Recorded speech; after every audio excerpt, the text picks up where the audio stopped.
Well, hey there, boys and girls. Ladies and gentlemen around the world. It is time once again for the Backstage Slam, episode number 199. That's right, 199. That means, that's right, the next time we hit the airwaves, it'll be episode number 200. And I think we're going to have something pretty special lined up for that night. But here we are, episode 199. It's the 4th of July. So, I guess, happy birthday, America? I mean, technically, yeah. I believe all of the official stuff was taken care of on July 2nd. But you know what? July 4th was the designated day to celebrate, so here we are, making things explode in the air and on the ground. Fireworks, if you didn't really catch that. I only say this because, well, one, you know, patriotism, right? Say happy birthday to America, because no matter how you feel about what's going on, who's in charge, it's days like these that you take a moment to think about where we've come in these past 244 years. But while you're doing that, make sure you also think about how far we still need to go as a country together. I also bring it up because you're probably hearing in the background some pretty hefty explosions.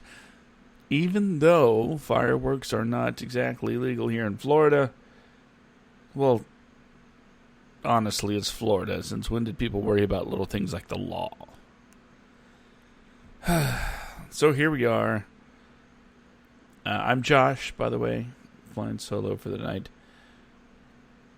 Letting everybody enjoy their holiday weekend while I come to you to talk to you about some wrestling stuff, because this is the Backstage Slam Wrestling Podcast, and you could listen to it every week right here, or you can go to semicorpods.com, backstageslam.com,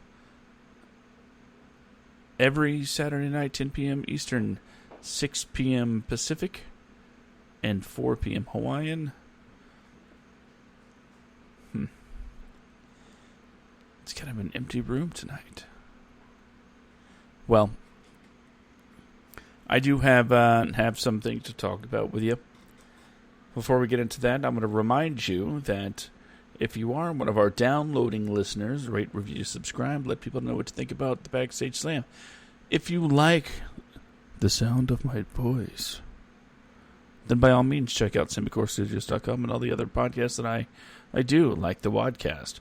Writers, actors, directors, and every slot in between when it comes to making a movie or television, just any kind of job you'd have on a production set. We talk about that weekly and, you know, go over the process of production with myself and my writing partner, Brandon. And then again, every Monday, same time, 10 p.m. Eastern, 6 p.m. Pacific, it's the Netflix, where we find out all the stuff that's coming out for the next Netflix instant streaming in the U.S. for that week. I give you some recommendations. We check out the top 10. You know, it's really educational. But like I said, this right here, this is the Backstage Slam, where we talk wrestling. If you want to talk wrestling with us, go to the Discord. YoBro MMO. Just look up YoBro MMO on Discord. Join the conversation. Join the wrestling conversation. And it has been quite the last few weeks. Unfortunately, when it comes to the actual content produced, I think I speak for a lot of people when I say meh.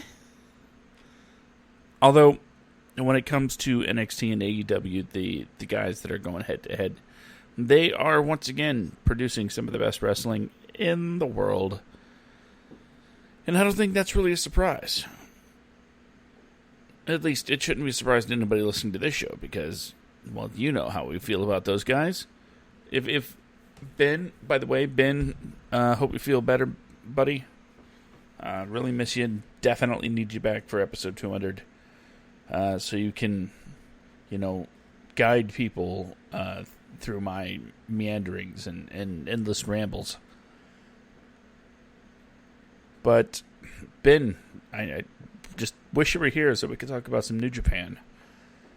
I haven't had a real good New Japan conversation in a while. For those of you that aren't aware, let's talk about a little bit of history. Okay. Ben and I started the Backstage Slam a number of years ago. I don't remember the exact time. I mean, we're about to hit episode 200. But we haven't always been able to get an episode out every week, and I'd say we're like 95% able to get something put out on a weekly basis, even if it's just one of us. We've always managed to do something, and we started the show because years ago we met at Fort Jackson, South Carolina. A couple of broken soldiers, and kind of hit it off, became friends. Had an epic wrestling match in the barracks. Shout out, much love to all the guys that were there. So we started doing the Backstage Slam. I mean, at first it was Ben's Cast Wrestling Podcast, and we changed it up to the Backstage Slam. And we did, I think we did pretty well. We used to do, basically watch-alongs, live reactions, if you will, to pay-per-views. And, it's funny because those were always a lot of fun. He and I, the Royal Rumble in particular, when Shinsuke and Asuka won. Whew, I had a screen grab that reaction from Ben because it was epic. It was definitely amazing. And, that particular event, it was one of those times when you kind of had a feeling, you had a feeling you knew who was going to win, but you weren't 100% sure. And then they were able to just tease it in such the way where the person you don't want to win is still there. And it would make all the sense in the world for the WWE to pull the trigger on that. And then at the last second, boom, Shinsuke wins. Asuka wins. In one night. And that's what this is, really all about. It's not a matter of, knowing who wins, right? You're always going to, have a pretty good idea. We have the pay-per-view predictions game. And we make guesses. We try to figure out what is going on in the mind of creative. And we always wind up with these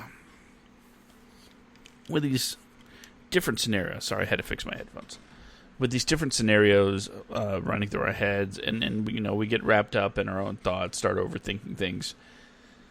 And on that night, we both wished, we were both hoping for that outcome. And, at some point, I think we both kind of talked each other out of thinking that would happen because we wanted it so badly. It was like, nah, there's no way they're going to do this because this is what we want. This is what the fans want. They don't listen to us. There's no way they're going to do this. But they did. And unfortunately, it didn't mean anything in the grand scheme of things because, Asuka was built to be, an unstoppable force and got stopped. Shinsuke was, battling against all odds and was crushed. I'd say he hasn't rebounded quite as strongly as I wished he had. Asuka seems to be doing pretty alright. But I digress. One of the funny problems that we had doing these live reactions is not the fact that we would have tons of people show up, because we would get thousands of hits on the YouTube channel. Thousands, tens of thousands at one point. SummerSlam, I think it was 2 years ago. Might have been 3 years ago. I don't recall exactly when. But while it was nice to have, tons of numbers, you realized a lot of people came looking for us to be streaming the actual show, and they didn't much care for, I guess, our conversation about it. The people that stayed, I think they enjoyed it. But some, trolls be trolling, right? So Ben and I, we've enjoyed a pretty modest amount of success doing the Backstage Slam. We both have a passion for not only the sport, but the business. I've said it repeatedly. If I could write for WWE, especially from home, I'd take that job in a second. And considering my background and the stories that we've heard from people that have worked there as writers, I personally don't think I'd have a problem, because I was made to take that kind of abuse, essentially. Now, I'm not saying I know for a fact that it's bad, mind you, but, considering some of the stories, it's the only word I think really seems appropriate. Anyway, and we've continued to do the Backstage Slam. Now, there was a point in time that we considered having a third chair, a third person join us. And we'd talk to some people, right? And eventually it was decided that Michael would join the show. And it was great. I really enjoyed having him around, because Ben and I, we have a great dynamic. The only problem is we are very like-minded. Very often we see things from the same point of view, and some of the people we talked to were very interested in agreeing with either Ben or myself, or both, which was unfortunate. Yes, there was kind of an interview process. Even some of the listeners chimed in, and we were very grateful that some of you wanted to have your voices out of the show.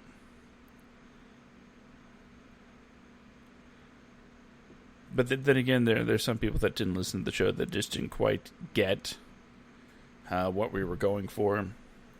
And when all was said and done, Michael joined the show. One of sorry. One of the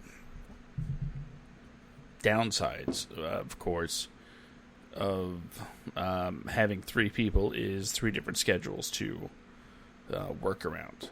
And not only did we have three very different schedules, but we were we were trying to line up a Hawaiian time zone, an Eastern U.S. time zone, and then we added a UK time zone. And getting things out there got to be a little difficult at times. In fact, quite a few episodes at various points, one of us would have to kind of sit out for the week because it was hard to get everybody available at the same time.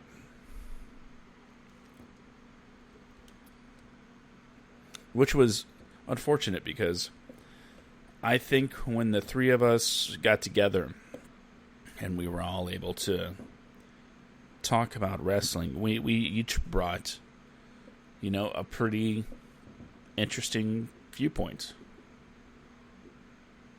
Especially Michael, who had a lot of UK background when it comes to wrestling and admiration for those guys. So it was a pretty effective mix of knowledge bases and personalities. Ben, of course, handling, New Japan and the majority of the heavy lifting there, some WWE. I, at the time, was doing a lot of Ring of Honor and, of course, WWE. It was around the time WWE UK was really, NXT UK, was really getting started there. But as things often tend to do, schedules got to be a bit much, and it became next to impossible to make sure all of us could get together. So we went back to basically duos, doing the show. And Ben and I, really enjoyed, the two of us doing these episodes pretty much every week. And then I had some issues, and then Ben had some issues, mostly health stuff. No, Ben and I, we didn't fist fight or brawl out in the street and wound up in the hospital because of it.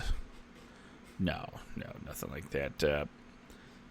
Like I said, we're both hurt a long time ago when it comes to the Army, and we both still have, some pretty major medical issues about it to this day. My issues are more not directly related, but resulted from. So it's not like I'm getting the original injury checked out, but some of the consequences of that injury, like weight gain and things like that, not being as mobile, it really sucks. So, there are issues there, I get... You know what? Long story short, I was in the hospital. Ben's been sick. And pretty much thought it was time to maybe expand. Now, I can't speak for Ben directly on this one, but I've always wanted to have a female presence on the show. Whether it's on a weekly basis, bi-weekly basis, whatever the case may be. I've just always thought it would be pretty cool to have a female perspective on the show. And that's where Amber and Anna came in. Amber's been a listener of the show for, practically day one we all go back to the Army together. And it was, a no-brainer to invite Amber to the show and provide a female voice. And Anna has been a good friend of mine for years, meeting through another podcast that I used to do.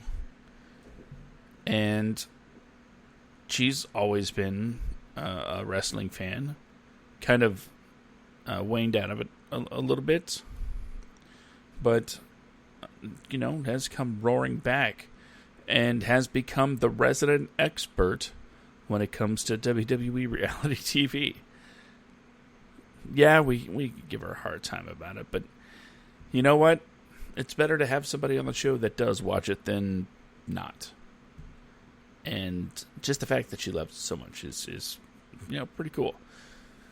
Because I know there are other shows out there that are forcing their people to watch something they don't watch. I got to be honest, I haven't watched anything WWE outside of NXT in a while now. And I know what you're thinking. How are you going to host a wrestling podcast if you don't watch the wrestling? Well, like I said, I've been watching NXT. I've been watching AEW. And my glass of satisfaction has been, I think, perfectly filled on a weekly basis. Now, there was a point in time where I was trying to watch everything, whether it's AEW, WWE, NXT, New Japan, Ring of Honor, MLW, Impact. I tried watching everything, and it can be overwhelming, especially when you're trying to keep track of who's on what show and the storylines. I got to be honest. The only time that any of this ever really makes sense to me is the CW superhero shows. I did my annual binge, excuse me.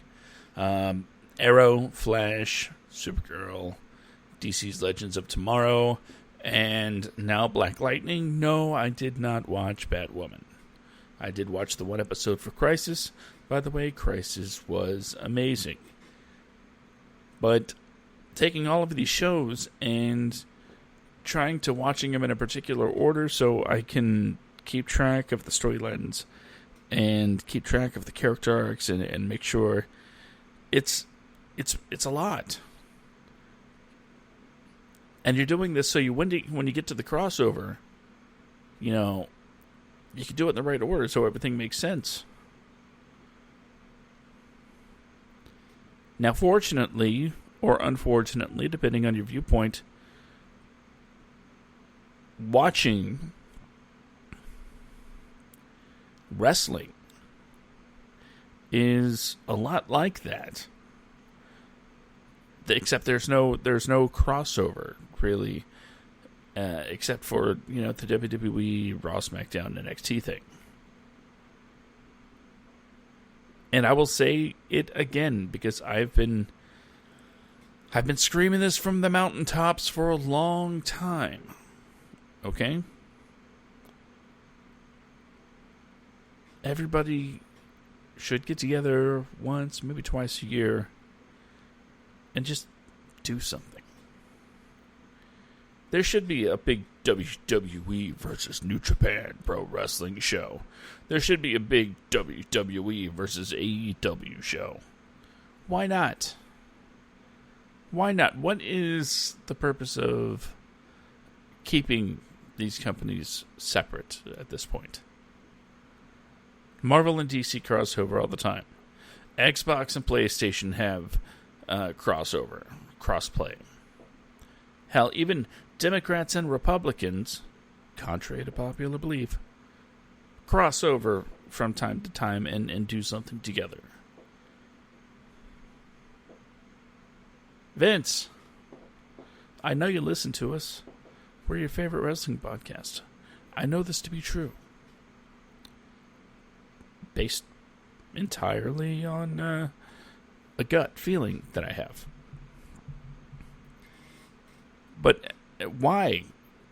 Why are you the only one that doesn't appreciate brand pollination, cross-brand pollination? You used to be down for it, man. EC Dub back in the day. Yeah, we know you were, kind of helping him out. But, there was some little help from south of the border when it comes to a Royal Rumble, if I'm not mistaken.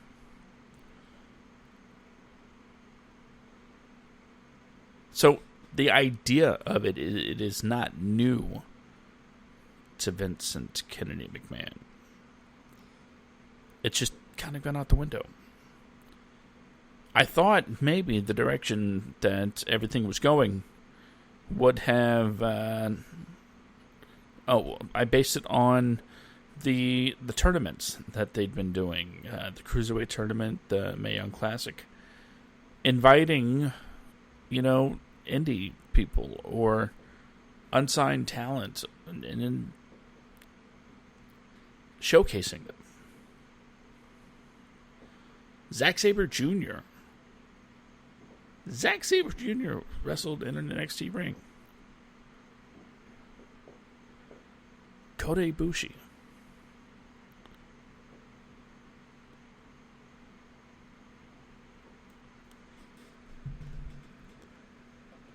How does one reconcile that and say, how can you do that and continue to keep the door closed? You cracked it open and shut it back.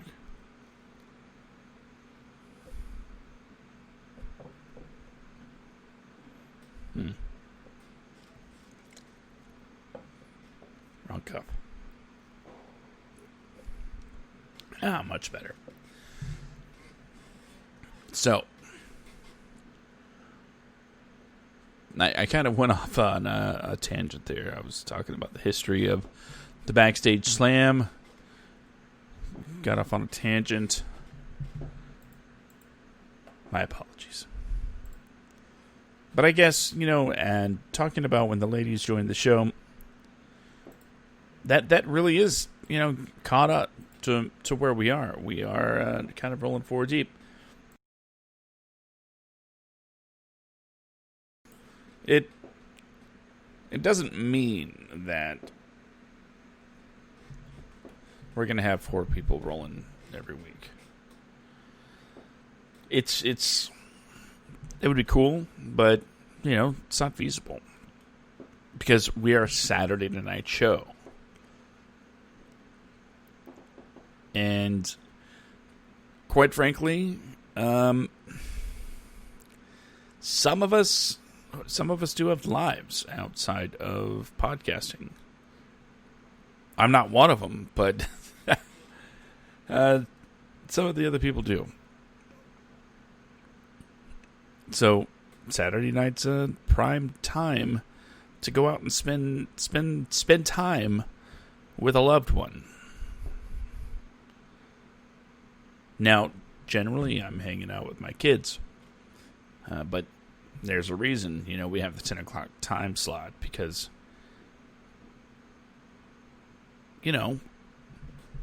that's nighttime. They're supposed to be in bed. Yes, you've heard them in the background before, but, it's not school. I can't be like always, it's bedtime, But yeah, we're, this is the show now. We have essentially 4 possible people to take up different chairs. Tonight it's 1. But Any combination of us four, it's the Backstage Slam.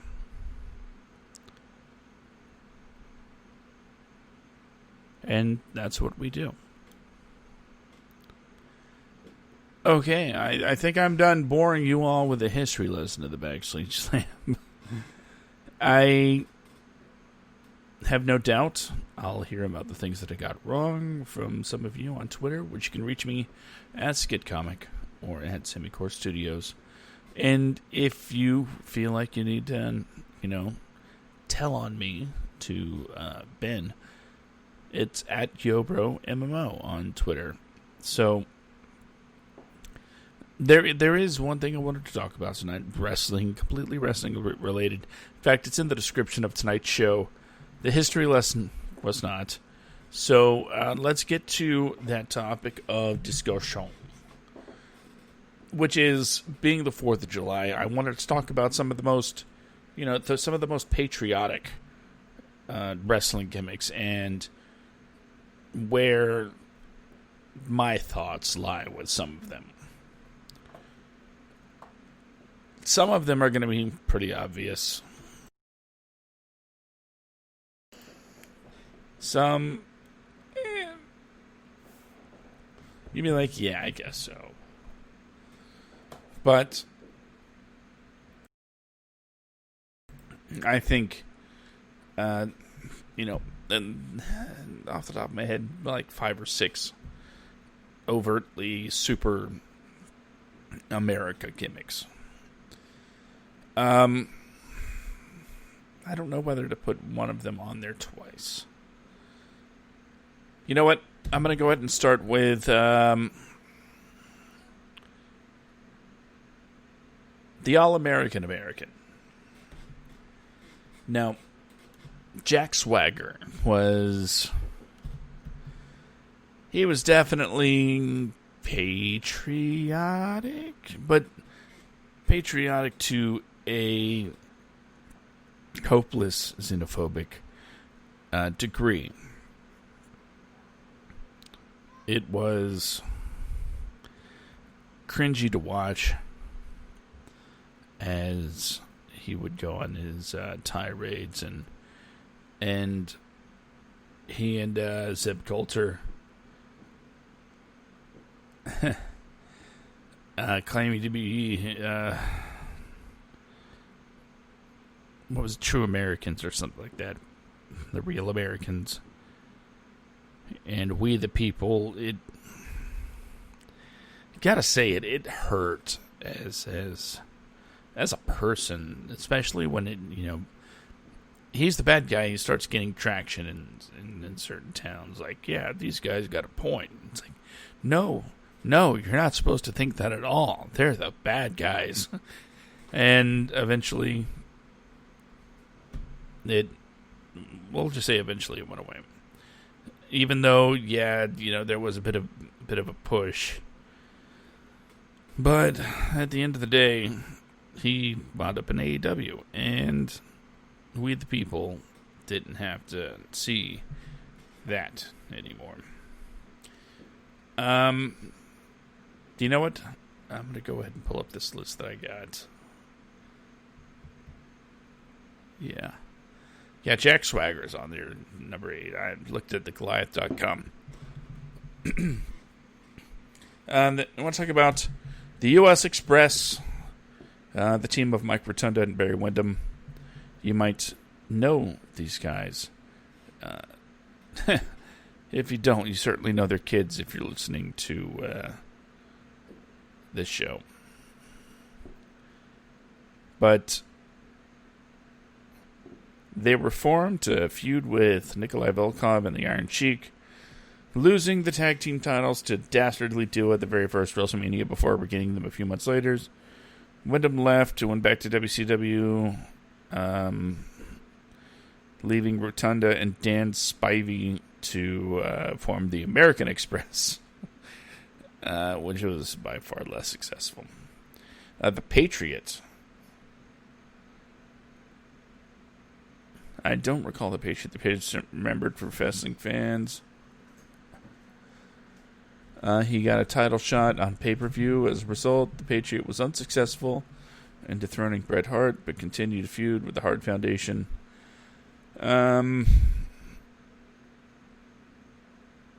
Yeah, I guess he was pretty patriotic. He's called the Patriot.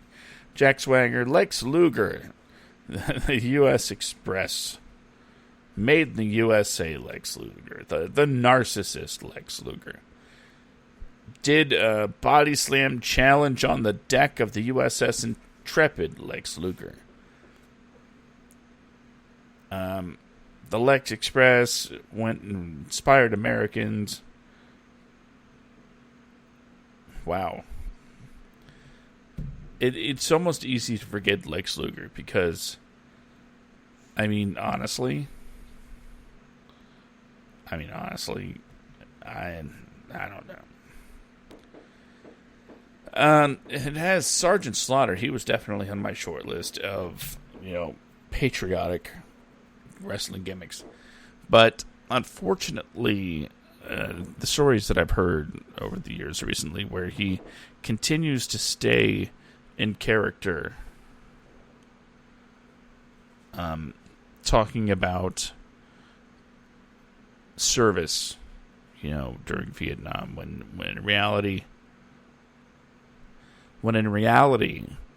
he was not a veteran, apparently, and only does these interviews while in character. I think, yes, it's fine. Being a character is fine for, I guess, back then. But after all these years, it might be time to just come clean and be you.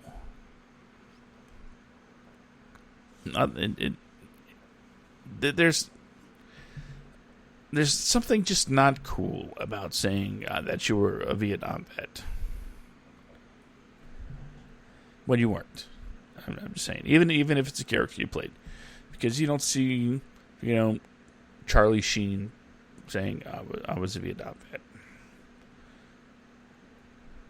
Just throwing that out there. Dusty Rhodes, The American Dream. Yes, it is about as American as it gets when it comes to the American everyman. Dusty Rhodes represented exactly what he called himself, the American Dream. Talking about, as it says, the plight of the common man and his battles with, the elites like Ric Flair. I'm reading this, by the way. These aren't my words. But Dusty was on my list. The American Dream, definitely one of the most patriotic wrestling gimmicks. And quite frankly, if I had one wish, if I had just one wish, one 4th of July wish, it would be to be able to go to a barbecue hosted by the American Dream, Dusty Rhodes, and just listen to him talk. That would be my one 4th of July wish.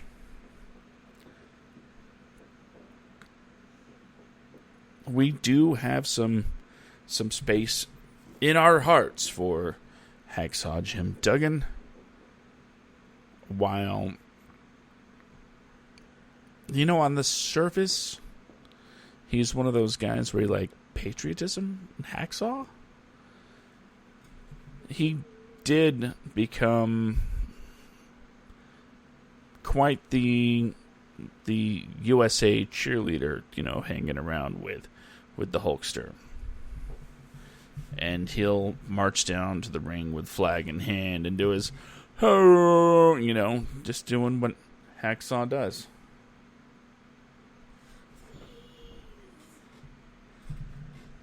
So definitely, Hacksaw Jim Duggan deserves to be mentioned on the 4th of July.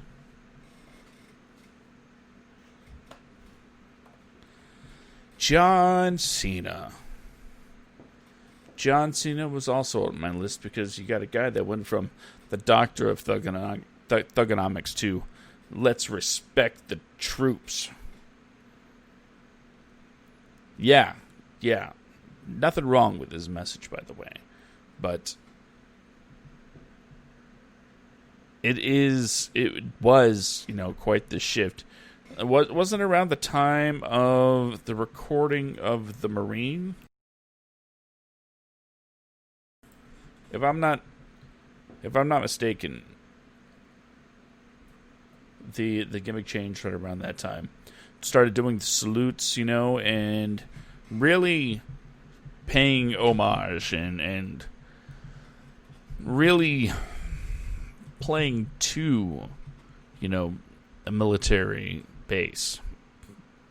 Pun kind of intended. It didn't really change, the 50-50 mix of cheers and boos. But, at least it was a positive message to put out there. John Cena, I can't have a negative thing to say about the man's career. When he was given the ball, he ran with it, much to the chagrin of, a lot of people. Thought he was being forced down everybody's throats. And, I'm not saying the fans' response was wrong, but the fact that John Cena continuously held his head up high and never blamed the audience,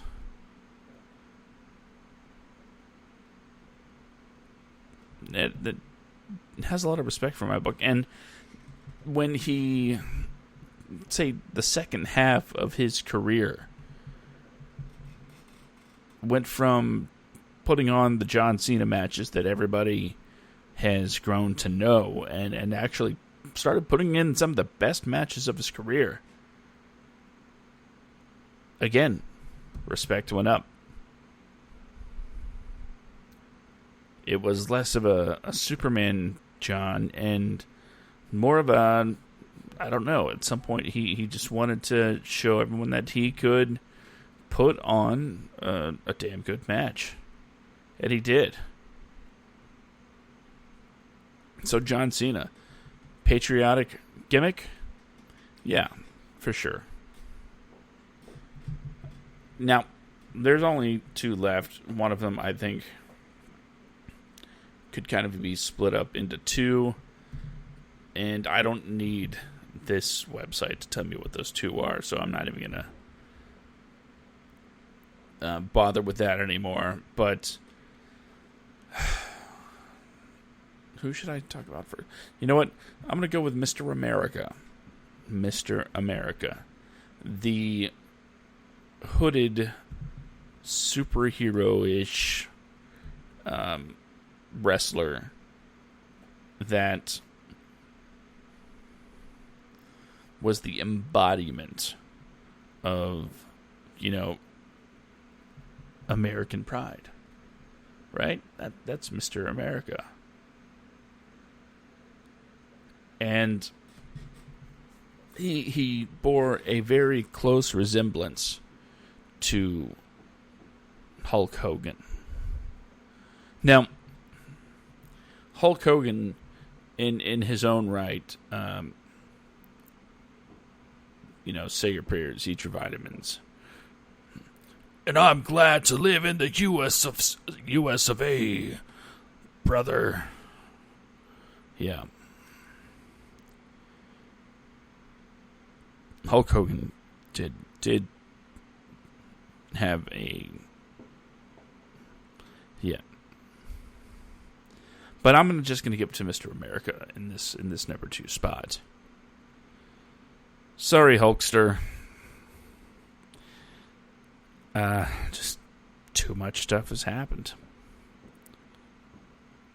And finally, when you talk about patriotism in wrestling, mostly WWE. It comes back to one man.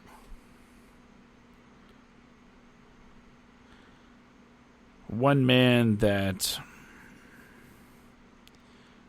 embodies America, heart and soul. It's a man that went to the mat for his countrymen. A man that fought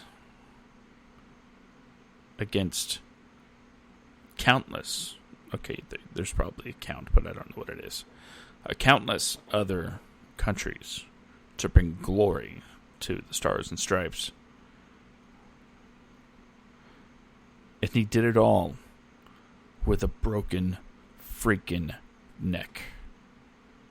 That's right, on July 4th, the 4th of July, I recognize Kurt Angle. Oh, it's true. It's damn true. Kurt Angle is the single most patriotic gimmick in wrestling ever, period. Gold medal for the USA. Did it with a broken neck. A broken freaking neck. Wears Old Glory on his tights. Sometimes. His whole persona is America. And that's why he takes the crown for the most American in wrestling. Now, there are a lot of, honorable mentions, people with different takes on patriotism. There are, guys that are true veterans. And I think when Veterans Day rolls around, we should honor some of the people that have not only laced up the boots and worn the tights, but also laced up the boots and worn the BDUs. That sounds a great idea. I'm going to write that down. When Veterans Day comes around, we are going to honor, the veterans of the ring. The military veterans of the ring. I don't know how that's going to work. In particular, the particulars. It would be nice to do more than just, read a list of people that were in the military and then went to wrestling. It would be nice to do a little something more than that. So, guys, if my other co-host, Ben, Amber, Anna, get your thinking caps on. Let's figure out how to honor properly the veterans of the military that go on to do this thing that we love. Okay, well, wow. Okay, almost an hour into this thing. I'm going to go ahead and call it. I guess I'm ending it early. Maybe. But I want to thank all of you for joining me tonight. It's been great talking to all of you. As always, you know where to reach me at SkidComic, on Twitter at Simicore Studios, SimicoreStudios.com, SimicorePods.com for all of your favorite Simicore Studios podcasts. Also, hey, if you're feeling generous, go to the Patreon for Yo Bro MMO. I'm not going to lie to you and say this is what keeps the lights on. Because, you know what? We're going to be coming at you your ear holes. Either way. But if you want us to sound a little bit better, if you want us to put out more content, if you want more, go to the Patreon for Yo Bro MMO. And for as little as $1 a month, that could open up a whole new freaking ball game for us to give you content. But, these things take time to put together. And in that time,